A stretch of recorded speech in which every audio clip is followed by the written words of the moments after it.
আসসালামু আলাইকুম রহমতুল্লাহ। প্রিয় দর্শক, কেমন আছেন? আশা করি ভালো আছেন। প্রিয় দর্শক, পে স্কেল বাস্তবায়নের দাবিতে বিভিন্ন বিশ্ববিদ্যালয়ে মানববন্ধন। চলুন বিস্তারিত জেনে নিই।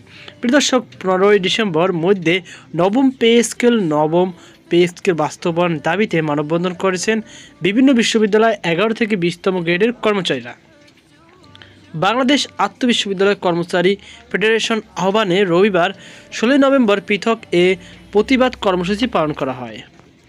কুমিল্লা বিশ্ববিদ্যালয় কুবি দুপুরে বিশ্ববিদ্যালয় গোল চত্বরে কুবির 11 থেকে 20তম গ্রেডের কর্মচারীরা মানববন্ধন করেন।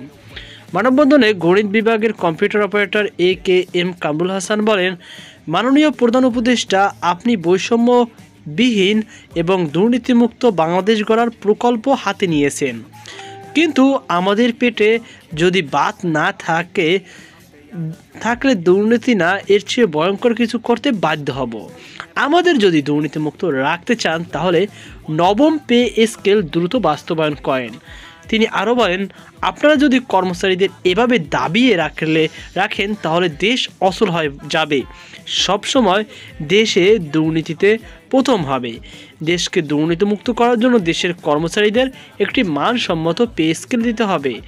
আগামী 15 ডিসেম্বরের মধ্যে বাংলাদেশ বিশ্ববিদ্যালয় কর্মচারী ফেডারেশনের সহ সাংস্কৃতিক ও ক্রীড়া বিষয়ক সম্পাদক মোহাম্মদ মাসুদ আলম বলেন, কর্মচারীদের আন্দোলনের প্রেক্ষিতে অন্তর্বর্তীকালীন সরকার একটি পে কমিশন গঠন করেন এবং বাংলাদেশের পেশাজীবী সংগঠনগুলোকে আমন্ত্রণ জানিয়েছিলেন।